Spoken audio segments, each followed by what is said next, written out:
Presents. My name is Whitney Diffenderfer. I am your host, and today I am here with holistic psychology expert Dr. Joe Cardillo. Joe, welcome to the show. Thank you for having me. You're very welcome. Joe is the best-selling author of the book Be Like Water, and also his brand new title, which came out yesterday, we just published, called Body Intelligence. Harness your body's energies for your best life. And that's what we're going to be talking about today. How do we harness those energies? And if you have questions for Joe, please make sure that you put them in the Google Hangouts app, or you can always use the hashtag BWPresents. And be sure to follow us on YouTube, follow us on Facebook, and like us on Twitter. Like us on Facebook, follow us on Twitter. Joe, my first question for you, because we've been talking about this book around the office for a really long time, and one of the phrases that our editor has been using is that it helps you get over your addiction to the snooze button. I personally have a really, really hardcore addiction to my snooze button. I hit it probably 4 or 5 times every morning. So I know this kind of just leaps right into it, but how can what you do help me with that? I think we just lost you, Joe. Where'd you go? Slight technical difficulties. Oh, there he is back.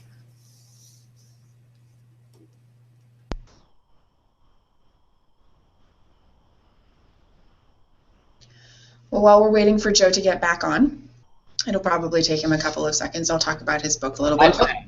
I think there you are. The sound cut out on us, and then we lost you. That was very strange, but you're back now. So, again, snooze buttons. I love them, and I've been reading so many things that say that it's like the worst thing you can possibly do in the morning is to hit the snooze button multiple times. So how can I not do that? Well, you know, a lot of this has to do with what we've done possibly the day before and the evening before. So, you know, if we get a good night's sleep and it's restful and satisfying, I mean, we should be able to wake up pretty well. And, you know, there's other things that we can do to give our body a sort of kickstart as well. But it's not always about just the waking up moment. But as we explore in Body Intelligence, we start to look at things that activities that we've participated in and other things that we do throughout the day for at least a day or two before, and sometimes that affects the way we sleep. A day or two, really? So it's not just the day before? Right. Right. I mean, if I have a, and sometimes it can be for even longer than that. For example, in the book, I talk about the value of physical exercise. And physical exercise is one of those things that the body starts to tune itself up with. And all of us who have a physical exercise and athletic routine, but not just that, any kind of physical exercise, we know that just by paying a little bit of attention to how our body's reacting, we know that our body is preparing for the exercise before we actually begin it. So, for example, if I jog in the morning, or even walk, it doesn't have to be anything, you know, extensive. If I even take a walk every morning, every other morning, if I do gardening in the morning or something like that, my body, before I even wake up, is already priming itself for that activity, and it's preparing me to do it in many, many ways. Everything from its electrical activity, the body's electrical activity, to the body's chemical activity, to the body's temperature. All kinds of things are preparing me for that activity. So, if we've trained our body just with something like that, for starters, then our body's going to start reacting the way we want it to react ahead of time. So before I even get up in the morning, my body is preparing me to get up and hit the road running. I've written about that extensively, but in my book, Body Intelligence, you know, I have many, many, many things people can do to help train their body to react the way they want it to react. So when you were saying train your body, and I just through my head, there's all of these. I go through Facebook all the time for our company, and I'm sure many people out there have read all of the articles that say, like, okay, so you should exercise, but don't necessarily exercise first thing in the morning because you should get sleep, because we so frequently will we'll give up on sleep in order to get in all of the things that we need to do during the day. And I've also heard it's like it takes 40 days to create a habit. Like all of these things are going through my head when you're talking. So let's just take the first part. So would you recommend that exercise first thing in the day? It depends how you're training yourself. It really depends how you're training yourself. You know, I trained myself and others, you know, at one point in my career to get up at, you know, before the sun came up. I mean, but it just depends how you're training yourself, because you can't do a thing like that and then on the other hand, you know, expect your body to just trail along. I mean, you have to change things at the other end of the equation. I can't just say, well, tomorrow I'm going to wake up at 5. We've all done that. We've all said, all right, I have to take a train tomorrow morning or a flight, and it's at an unusual time, and our body doesn't want to cooperate. You know, so we've got to prepare on the other end in order to we have to pay attention to our body's needs for it to pay attention to our needs. Absolutely. Well, and one of the things that you talk about in your book that just kind of blows my mind, and I just would love to hear more from you on it, is that we as a people, we think of energy as in high energy or low energy. That makes complete sense to me. But the way that you talk about it, you call it informed power. And I'm like, okay, but today I'm feeling not so high energy. I'm feeling kind of low energy, but I guess it is still energy. So how do you view energy such that it gives me power no matter how I'm feeling, high energy in air quotes or low energy? You know, that's a great question, and I would love to talk about it for a while even, but for the purpose of the show, let's just talk about it just a little bit. The idea of energy being made of two things. There are two parts to energy. One is juice, or power, the power to do things, and the other part of energy is information. So this thing that we call energy is made up of information, and it's made up of power that allows us to do it. Certain energies, we notice, calm us down. You listen to a song on the radio and it has that effect on you. That's sound energy. That sound, or maybe you like natural sounds like a waterfall, that sound is capable of calming you down because it's carrying within it both power and information.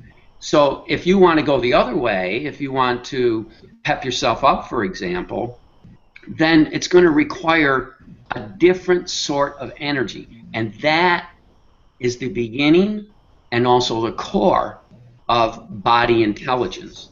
Because what we're looking for is our bodies are just incredible instruments. They're incredibly intelligent instruments. And they want to provide for themselves and for us all that we are, of, you know, our full being of body, mind, and spirit. The body wants to provide.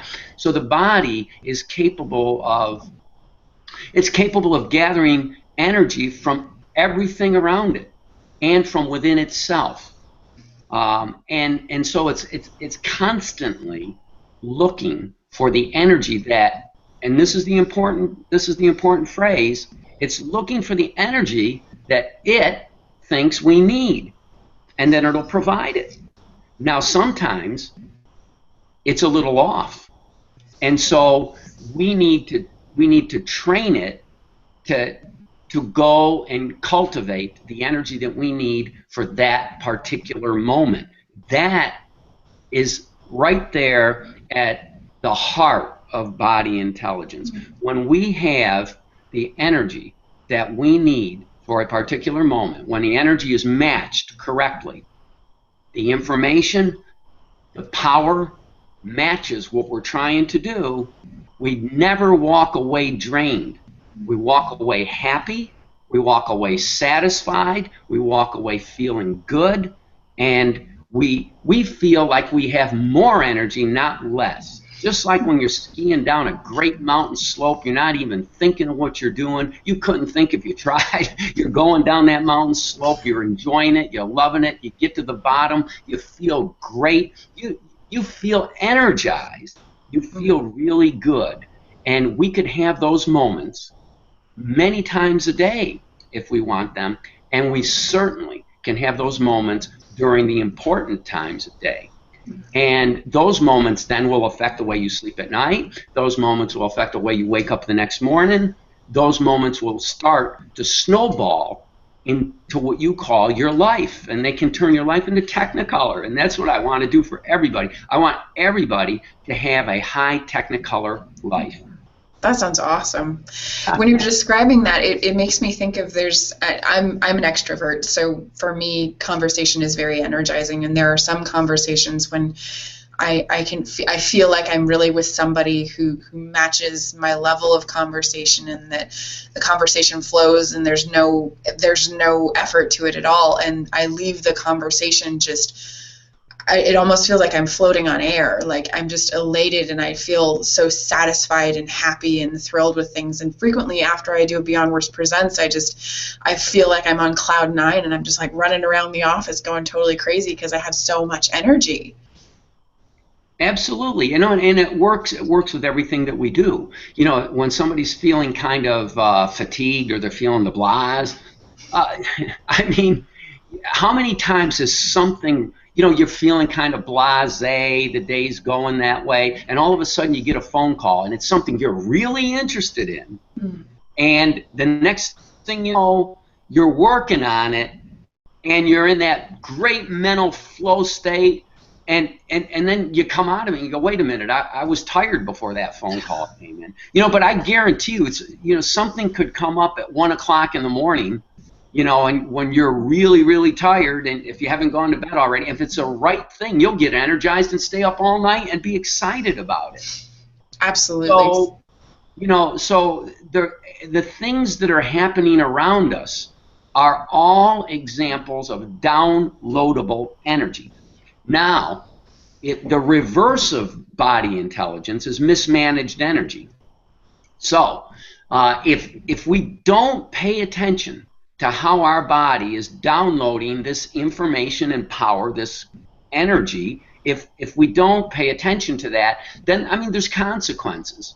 This is why things like physical fatigue are rampant right now, memory fatigue, midday slump, which everybody, including myself, we all go through that because it's one of the cycles of the body. So we're all going to have midday slump. We make errors. We have conflicts with people. But, insomnia, which is where we started talking here, a little bit about insomnia. Insomnia is now the #1 negative influencer on labor.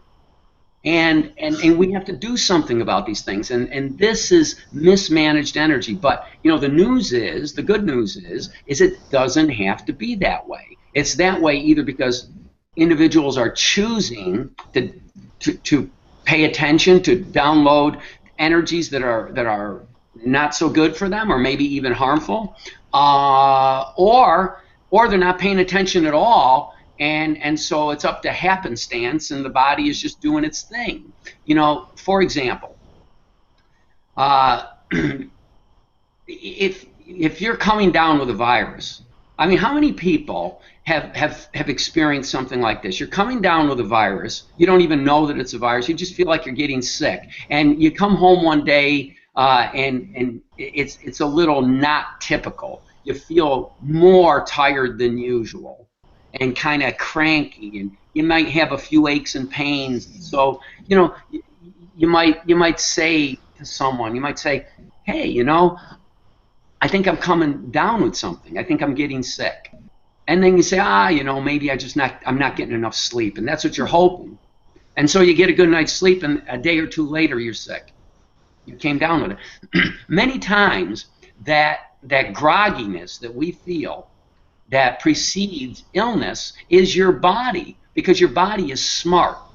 Your body is smart, and your body is producing a chemistry that will fight that virus.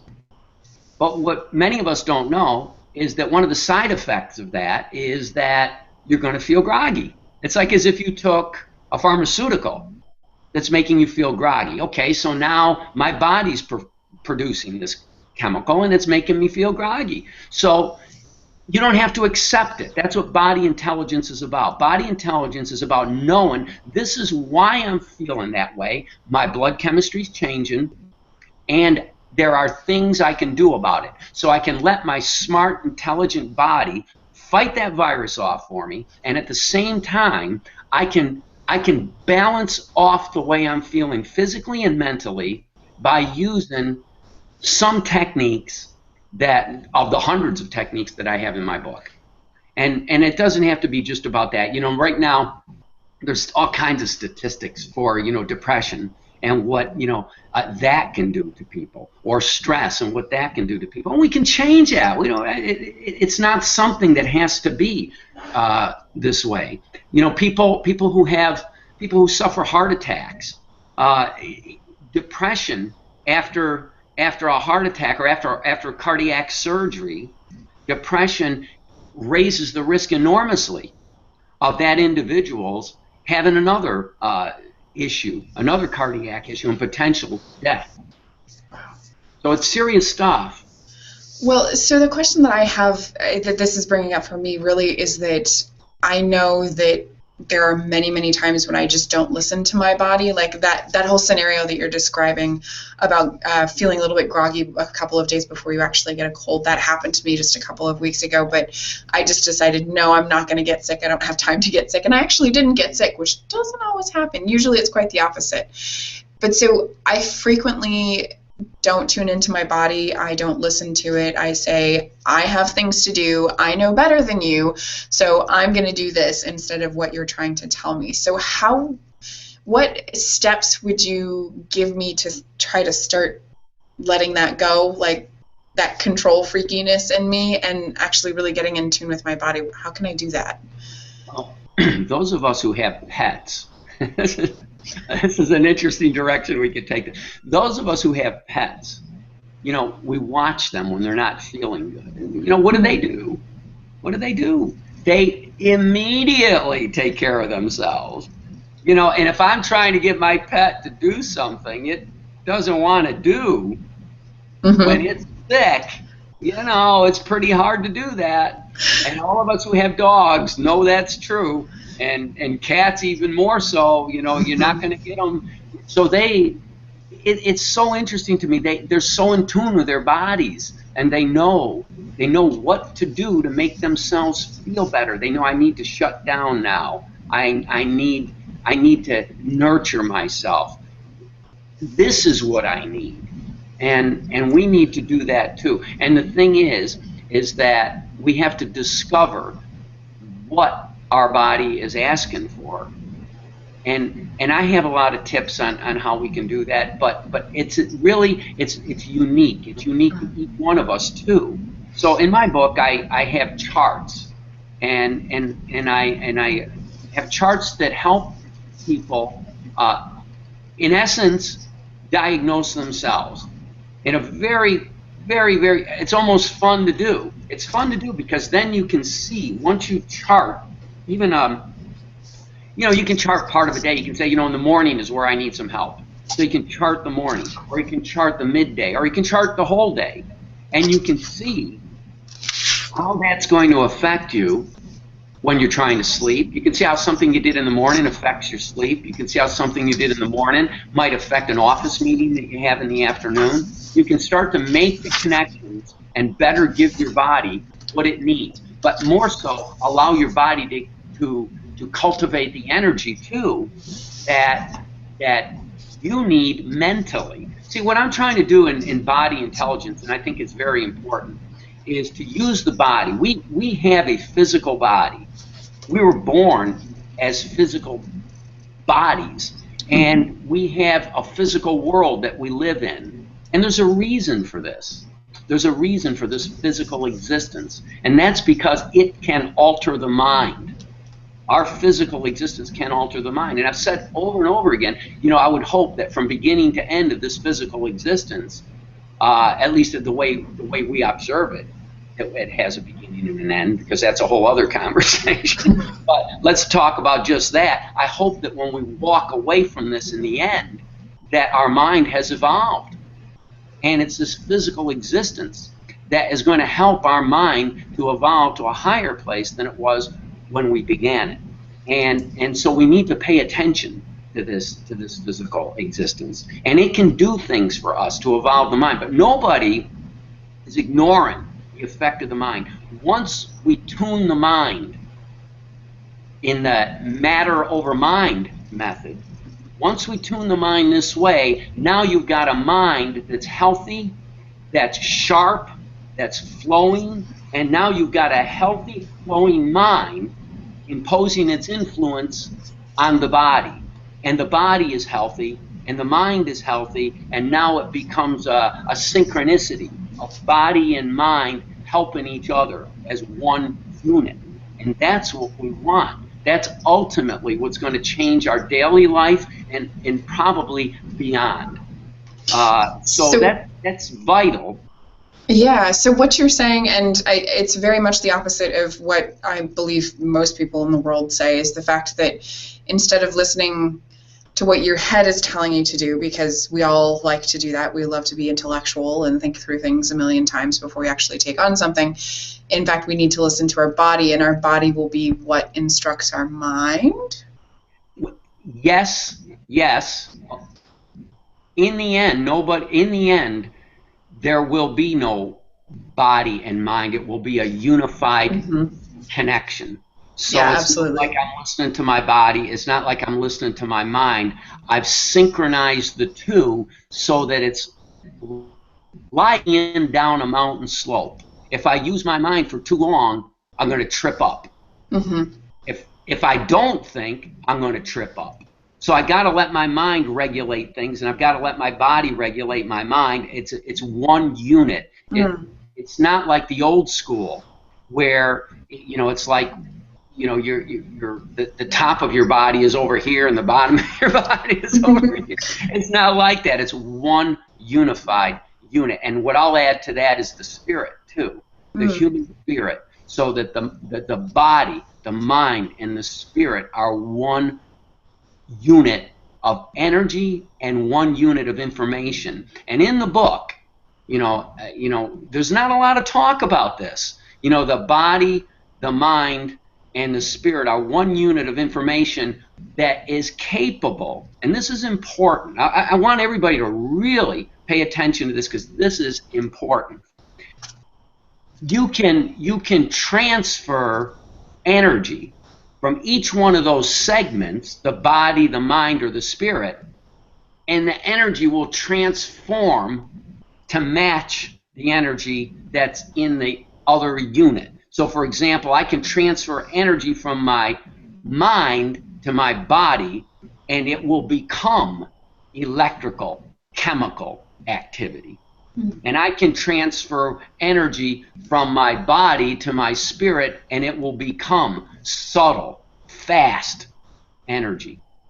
So that's important. And that's something that there's not a lot of conversation, not enough conversation about. And that's a very large conversation in my book, Body Intelligence. Absolutely. Yeah, I can't even quite begin to wrap my mind around that. So we're going to have to talk about that some more. So just while we're watching, and I have my finger in here, because one of the charts that you were talking about, I was flipping through to try and find a chart, and I see here, this is the chart for Alex, about his daily things. And just going through here, you have everything across the top. You have from waking up, driving to work, entering the workplace, morning, midday, so on and so forth, and then where your energy is. So perfect as is, high energy, medium energy, low energy.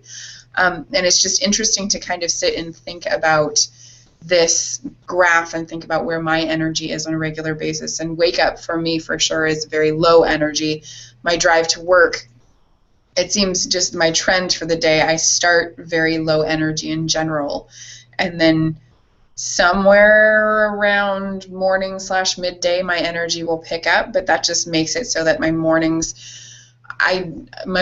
are just rough. I don't want to get up. I don't want to do anything. I'm like, I really don't want to go to work. And so it's just, and I realized that as you're talking, it's just like, that's my brain. That's my brain just being like, oh, you don't want to do this today. You don't want to take this on today. And then, of course, by the time I get to work, because, of course, I get in the car and I go to work, then I'm here and my energy starts to pick up. And I don't know. So that's kind of what I'm seeing through this graph. And yeah. There are days, for example, I think that it's possible that many of us have a sort of a keel that we like you explained your morning routine, and it seems to be similar from one day to another. But then we know that there are different days too. So we have to take those into account. But I think that if we know what our keel is, and if there's something about it we want to change, then there's things we can do about that will trigger the change that we need. So we can train our body with with external matter over mind techniques, and we can also give it the kind of energy. We can aim it toward the kind of energy that it needs on those days when it's different too. So if I wake up and it's interesting to me. This stuff very interesting to me because some people wake up and they actually need to calm themselves down in the morning. That's just completely crazy to me. Some people do. Some people really do. If they pay attention, well, let's put it this way: if they pay attention to what it is that's getting in their way, then maybe maybe they feel like, oh, I'm sluggish, but it may not be the case. They may be sluggish because they're stressed. And so if you're sluggish because you're stressed, that's going to require a calming energy, and then you'll see that you'll actually have more energy. If you're sluggish, some people are sluggish, and stress is very there are different kinds of stress. Some people are sluggish because they are moving slowly, and then that requires the opposite energy. So in my book, I describe ways that you can identify, for example, what kind of stress that is. I mean, what's causing it? Am I too wired, or is the stress coming from the fact that I don't have enough energy, and therefore that's stressing me out? So once you identify the type of stress you have, then you can identify certain things that you can turn your body toward, certain kind of things that you can do, activities and so on, that will provide it the energy that it needs to change that. But I want to get back to what you said before, because I think that that while I was talking about transferring energy, I want to just mention that anybody who's done physical activity that you can't stop. It doesn't even have to be physical activity. It could be mental activity. You've got a PowerPoint that you're trying to put together for the next day, and you've got to do it, and you don't have time to go out and get dinner. Or for me, I might be out there on the road jogging, and I'm a little hungry, and I need energy. I'm hungry. I'm getting a little tired. I need to do something to perk up my energy. I can't stop and eat a sandwich if I'm jogging. So we've all experienced, at least in a subtle way, we've experienced a way that we energize our body while we're still in motion, and that energy is coming from a different source than nutrition, but it's nutrition that we need. So we most people have experienced these things. They're really easy things, and once you know how they work, you can ramp them up, and that's what I'm trying to do with Body Intelligent, is point out to all these really simple little things that all of us would do anyway, simple things that we do anyway, and with a twist. And the twist is to give those simple things way more effect than they are normally given us on a daily basis. Well, I just want to take a second to mention to everybody that we do have a deal on this book going for in celebration of our interview and the release of your book yesterday. Congratulations, by the way. It is available if you go to www.beyondword.com/Cardillo, Cardillo. You can get Body Intelligence for 30% off the sale price, the normal sale price of the book. So it's actually $16.80. So go grab that now, and you can start using a a lot of those tools that Joe keeps talking about. And so specifically, Joe, I would just be curious, in that scenario that you just talked about, and I've had that experience. I don't jog, I walk, but I'll go out on like a 5-mile walk or something like that, and at like mile 3, I'm exhausted, I'm tired, I'm still 2 miles away from home, so I have to keep going. What is it, and of course I do, because I mean, what else can you do? You have to keep going. What is it that happens in your brain? What is it that you point to that you could give us like a little twist to keep us going? Well, your body reacts to all kinds of things. Your body reacts to light. Your body it reacts to electricity. Your body reacts to it uses chemical energy. Your body uses sound energy. Your body uses heat energy. Your body uses mechanical energy, and your body uses the subtle energies of your spirit. So it uses all these various energies, and there's all kinds of, I call them tricks.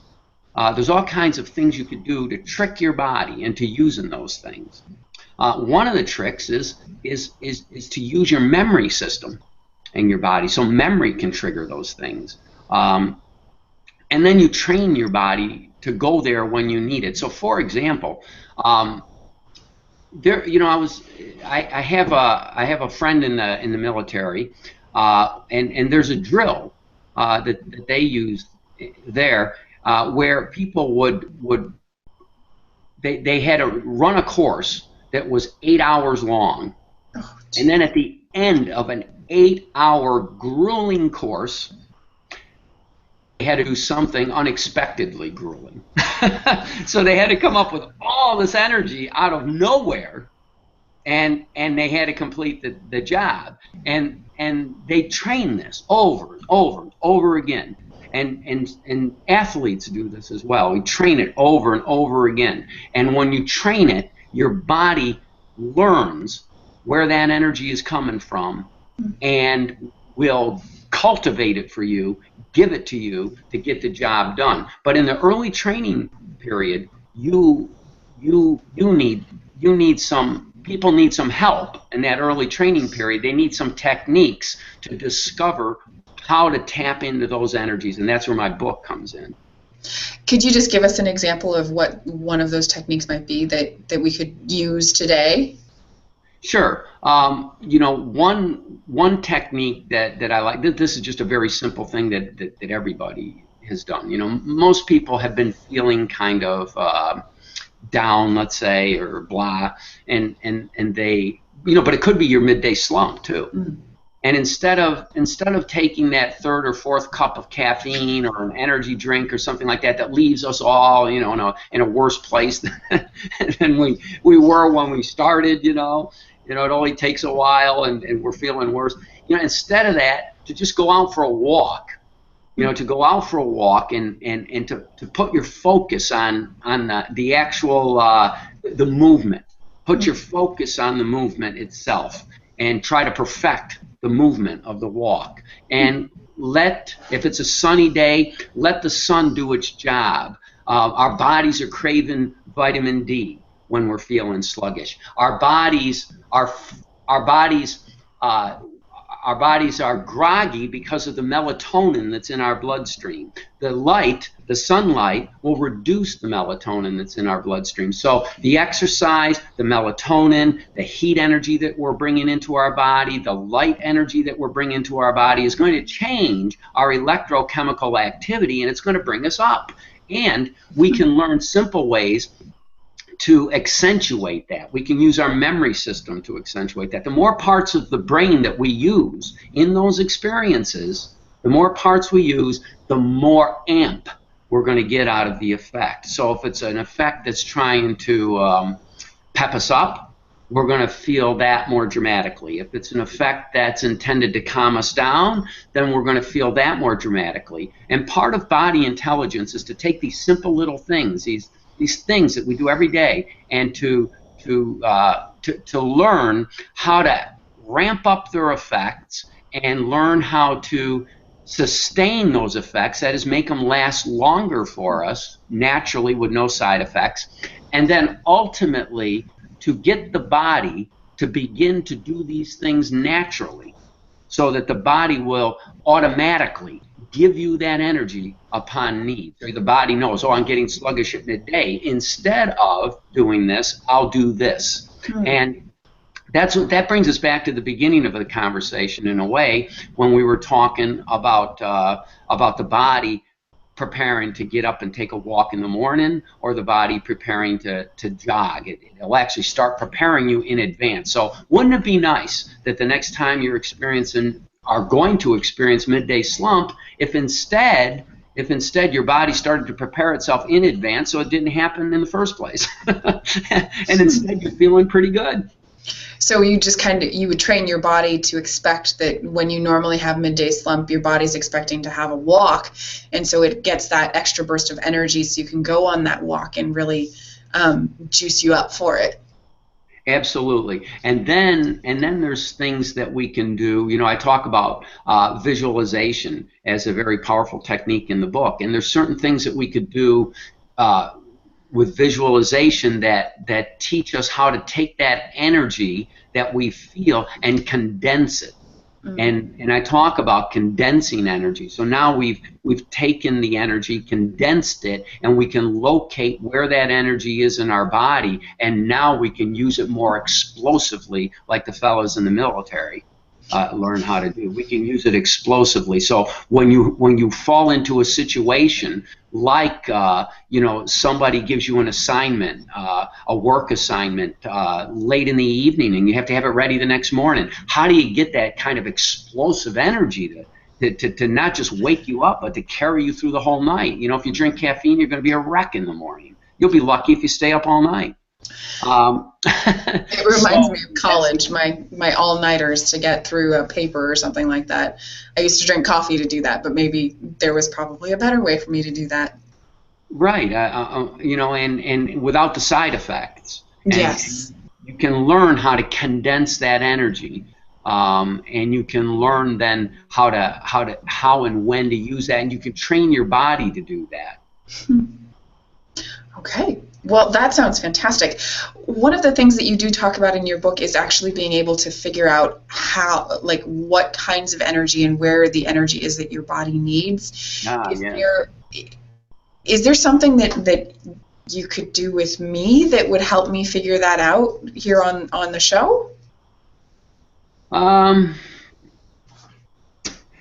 Let me hear that question again. I want to make sure. Sure. I'm looking at your just the table of contents. It says identifying your energy needs. Yes. And so for me, I don't know exactly what my energy needs are. I know that I have energy needs. But how do you go about pinpointing them? And is there something that you could do with me on air to pinpoint maybe one of my energy needs so people can kind of see how it's done? Yeah, you can. Yes, I was thinking about something else the first time you asked that question. So. Anyways, because there are all kinds. Here's what I'm thinking. I'm gonna tell you what I'm thinking about. What I'm thinking about when I heard that was, like let's say I'm laying down on and I'm trying to bench press. Yeah. Not me. Okay, so let's take an athlete. Who does this, every day, and he's trying to bench press 350 pounds. That requires a whole different energy. That requires the kind of energy that we were talking about before, this explosive, condensed kind of energy. Or let's say that you're trying to play a violin or pore over a math equation or something like that, or you're trying to relate to your children, or you're trying to get over a broken heart. Those kind of things, and they all require a different energy. The weightlifter is going to need a whole different energy than somebody who's trying to meld a broken heart. So that's what I thought you were asking, but I think you're asking something immediate, as if you're right here, right now in the office. Yeah. Well, one thing I would ask you to do is to ask yourself, if you feel that your energy right now, like where is it at? Is it high? Is it low? Do you feel it's right where it needs to be? I would say that it's probably a medium to medium low. I feel like this conversation is energizing me and it's bringing me up from that low point where I was, but I'm still I can feel myself kind of yawning a little bit and just kind of, and I'm saying to myself because I am still in the mind over matter conversation. I'm saying to myself, come on, Whitney, get with it, get energized, here you go. And shockingly, I'm sure to you that's not working. All right, but see, that's where you have to start. I mean, one of the places that we need to start is we need to say, okay, here I am, here's what I'm doing, and here's how I'm feeling. And so it sounds to me from what you're saying, it sounds that the energy that you'd like, that you feel you would like your energy to go up a little bit.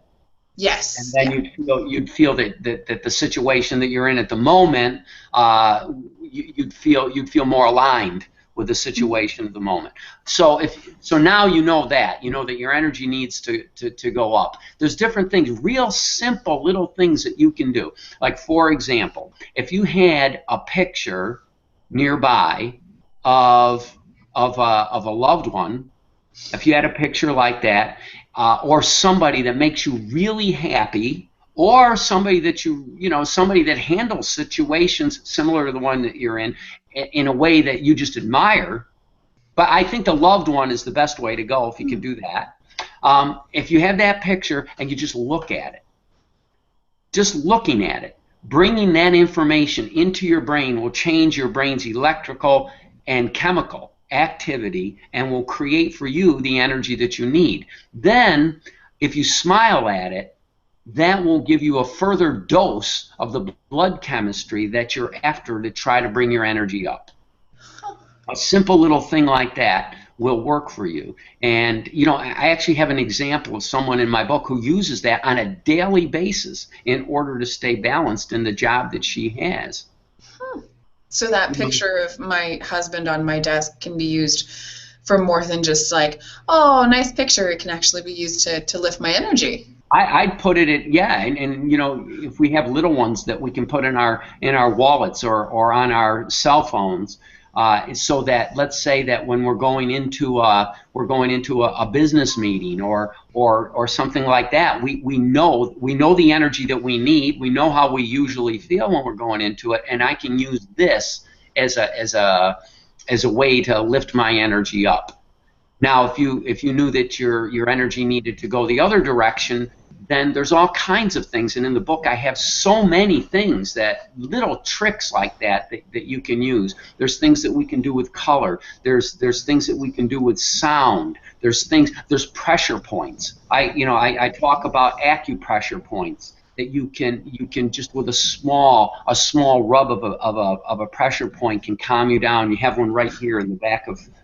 Can you see my hand? Yeah, right there. Okay. Right there. You see with that? Right there. Mm-hmm. And if just a little circular motion and a little pressure, and you'll feel the stress, just leaving your body like air coming out of a balloon.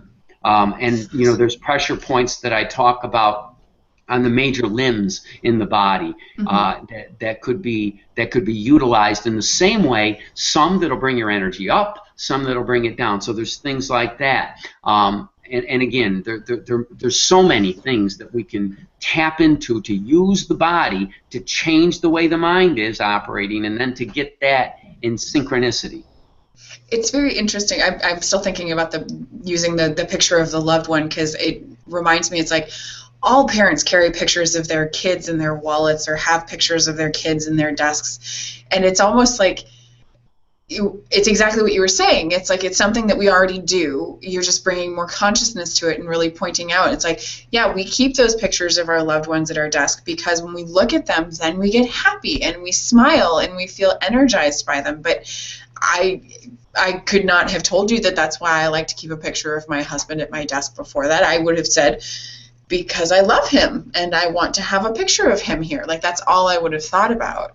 And you can use it to train your body to operate a certain way when you want it to. So, for example, if, let's say, every time I go to a particular office meeting, what I need is something to bring my energy up. Mm-hmm. So if I take that picture and I look at it briefly and smile at it and absorb its energy and carry that energy with me into that meeting. If I do it repeatedly, if I do it enough times, I'm sending my body the message. Just like jogging early in the morning, I'm sending my body the message that this is the way I want you to set me up when I walk into that meeting. And your body's energy mechanisms will locate that through your memory,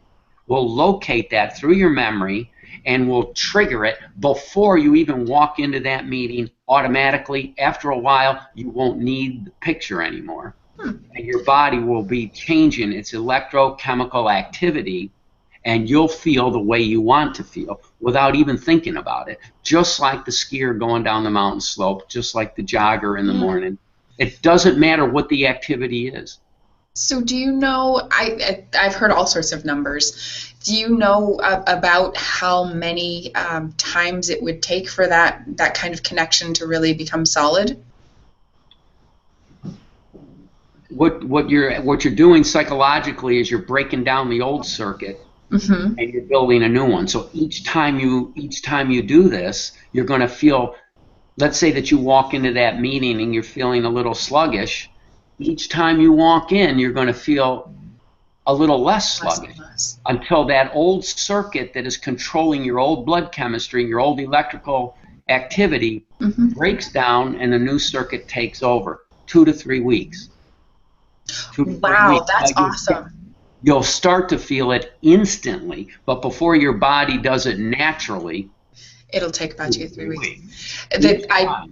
I ask that because there's so many studies and things out there that say 30 to 40 days. And I know for me, whenever I'm trying to correct a habit or shift something for myself, I look at that and I'm like, oh my goodness, I have to wait 30 to 40 days for something to change. And so that kind of almost stops me from trying to start to make that change before even like taking it on and seeing if it even helps that first time. So I'm very excited by the fact that you're saying like 2 to 3 weeks and you will start to feel a difference immediately. Oh, immediately. And the thing is that kind of taking care of ourselves, that natural way of taking care of ourselves has no side effects, will last potentially forever, unless you want to change that reaction, will last potentially forever with no side effects. And little by little, we can start to alter the way our body behaves and make it behave the way we want it to behave, garnering us the energy that we want to live a beautiful, vivid life in every situation that we're in. That smart instrument that we are will cultivate the energy automatically, and that's just at the heart of body intelligence. So we've kind of been talking about work a little bit, and so I completely get what you're saying in terms of if there's a meeting that you always go to and you always feel low energy about it. What about when you're in a situation like you said, and all of a sudden your boss comes over and says, hey Whitney, I want you to drop everything that you're doing right now and I want you to work on this thing, and it's something that for some reason I just really don't like, and I'm just like, oh, now I have to do this. Is there something that I can do to just give myself a sort of a swift kick in the keister to turn that around so that I can bring that positive technicolor energy to that? Yes, the reason that we're having the negative response is, and we all do this, all of us do, the reason that we're having that negative response is that we're having an emotional reaction to something that that kind of thing happens in a millisecond. And it's almost like you couldn't stop that if you tried, unless you start to train body intelligence. None of us could. We couldn't stop it. It happens so fast, and it happens that way because nature has created our bodies in a very primitive way to take care of itself, and those kind of reactions happen like that. But those are the ones that we all we all kind of pay attention to. So, we know the things that trigger us into a negative area. But, there are so many things that trigger us into a positive area, and we don't pay attention to those things because, hey, it worked out. So we don't pay attention. Nobody stops when something works out. How many people stop and say, hey, what made that work out? Never. Now, I can understand, which is why I wrote the book, to explain why those things work out. Nobody has a perfect ski run and says, why did that work out that way today? We just enjoy it. I mean, unless we're competing, we just enjoy it. But there are things responsible for those too, and they happen also in a millisecond.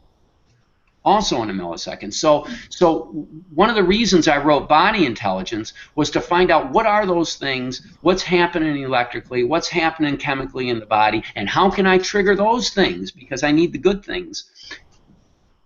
Your memory system is incredible, and your memory, particularly anything that you have emotions attached to, will trigger in a millisecond. And so that's, in the book, I show people how to use their memory system. For example, you can train yourself very easily with that picture.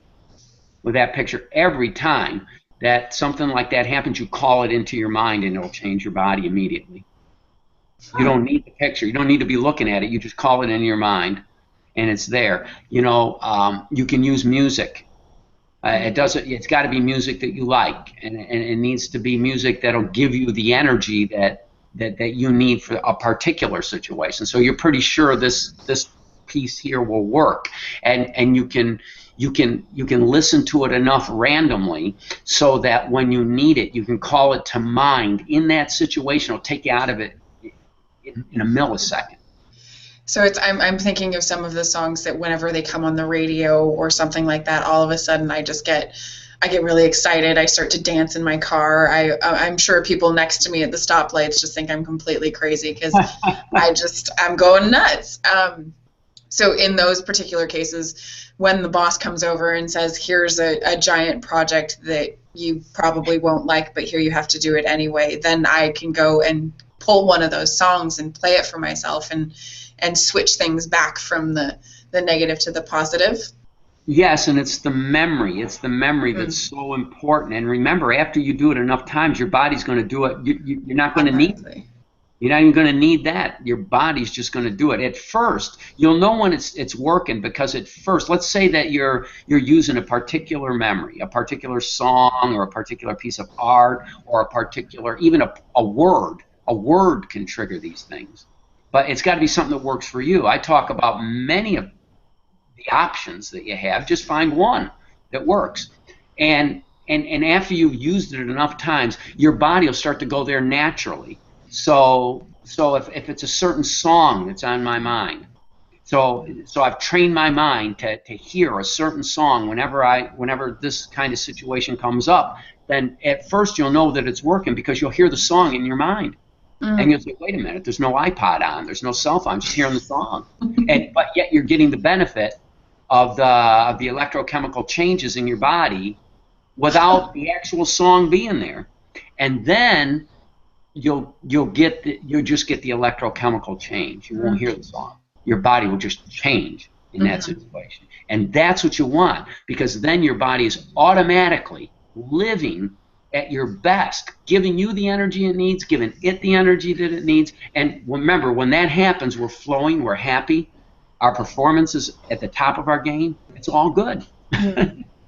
Well, it's fascinating. The first thing that comes to my mind is I'm a singer. I sing in a choir, and I have for a very long time. I audition for solos, but every time I audition for a solo, I get like almost I don't know what the word, I completely freeze up, like my entire body just tenses up, and then I never sing my best, and it's very, very frustrating to me, because I'm sure that my brain is trained that, okay, you're going to be singing by yourself, therefore this is the reaction that you need to have.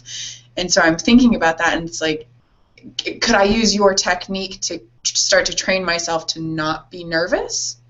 Absolutely. And so what you can do is you can put yourself in another place before you even go in there. So, and again, your body will prepare in advance That's the great news. Mm-hmm. And it'll be be a series of simple things that you can try beforehand. The picture comes to mind. The walk outside comes to mind. There are different things that you can do, different things that you can do with color and so on, different things. Lots of different things you can do to sort of make yourself more bulletproof, so that when you walk in and you need to do the audition, now the energy that's making you feel stage fright, I don't know, is that yeah, absolutely, okay? absolutely. It's giving you the stage fright. It can't get in because you've got an overwhelming, field in front of it of other energy that it's not going to penetrate. The other thing that you can do is learn how to combat that, which is why I like to tell that story about the military. Here all of a sudden I'm struck with something that that isn't going to be fun because my energy is so mismatched, mm-hmm. and I need to change it in an instant. See, there's things we can do in advance. Athletes know this.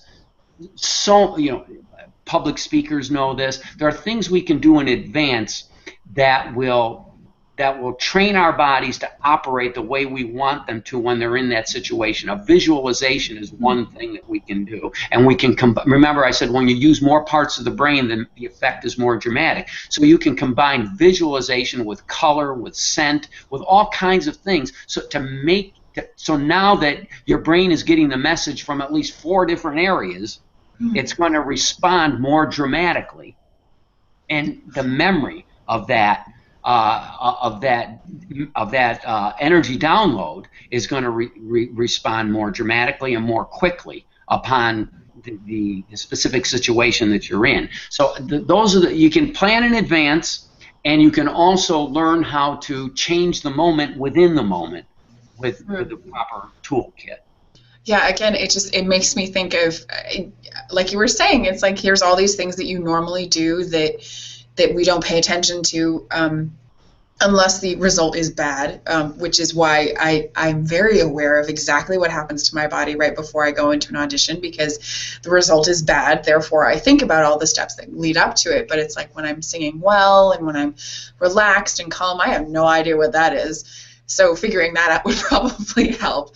But I'm also thinking of like athletes before they go into a game. There's so many teams that have like a tradition that they do right before a game. There's something that they chant, or I don't know, a food that they eat, or some sort of something that they do before they go and play a game. And it seems like it's very much in line with what you're saying. You have this routine, or you have these triggers that you use in order to activate those certain parts of your brain for the result that you want. Oh, absolutely. I mean, what if I'm an athlete and I have to go into an important playoff game, and I just got into an argument with somebody before I go out on the field?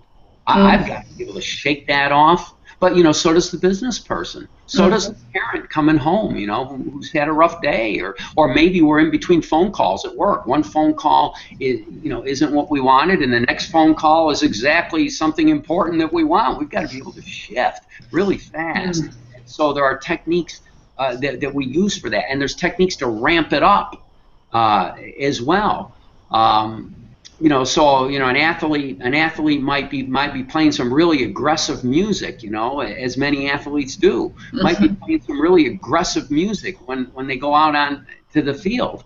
But maybe beforehand, if instead that athlete had done something to calm himself down, which seems to be antithetical, doesn't it? It does. If you calm yourself down first, then the second effect that you want will be more dramatic.